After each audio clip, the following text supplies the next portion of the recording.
Hello, welcome to my channel cooked by me.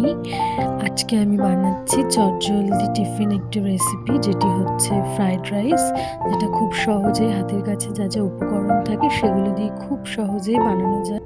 তো এটা বানানোর জন্য আমি প্রথমেই চালটাকে ধুয়ে সেদ্ধর জন্য বসিয়ে দিয়েছি। তারপর পেঁয়াজ, ক্যাপসিকাম, বিনস, রসুন কুচি, আদা কুচি, লঙ্কা কুচি নিয়েছি। তারপর একটা মিক্সচার বানিয়েছি সসের, দু ধরনের চিলি সস এবং সোয়া সস।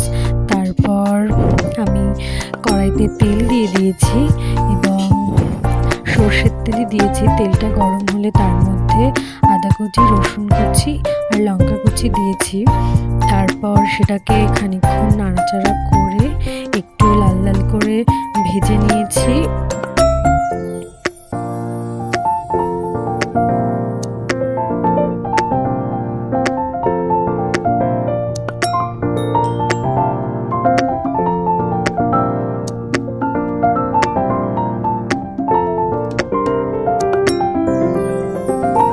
ভাজা হয়ে গেলে খানিকক্ষণ তারপর স্লাইস করে রাখা পেঁয়াজ কুচি দিয়ে দিয়েছি।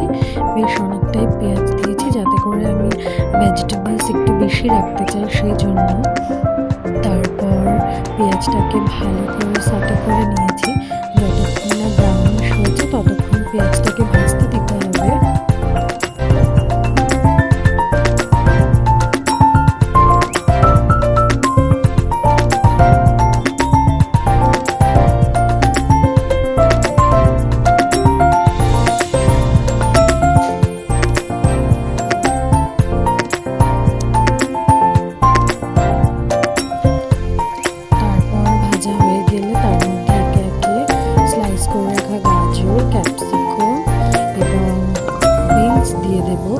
তারপর সেটাকে ভালো করে একটু নাড়াচাড়া করে নেব।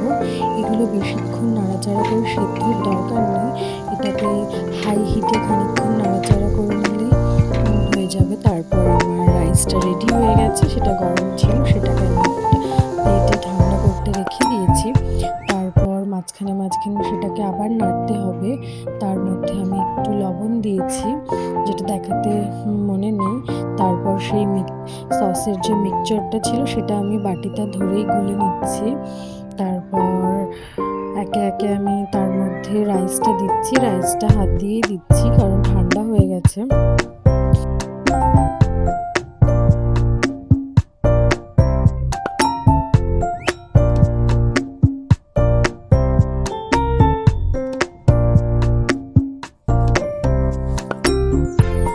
এরপর একে একে দিয়ে দিচ্ছি স্ক্র্যাম্বলড এগ দিয়েছি।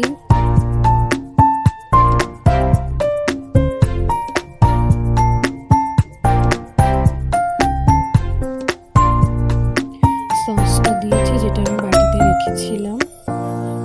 ম্যাগি মশলা দিয়েছি, ম্যাগি মশলা বেশ অনেকটাই দিয়েছি। এই মশলাটাই এটার অনেক ফ্লেভার আনবে, যেটা আমার খুবই প্রিয়।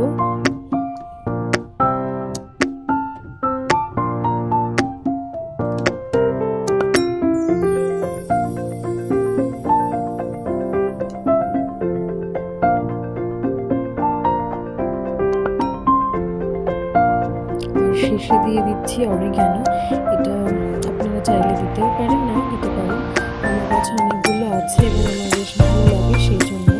তারপর এটাকে খানিকটা মিশিয়ে নিয়ে হালকা নাড়াচাড়া দিয়ে তারপর রেডি হয়ে যাবে।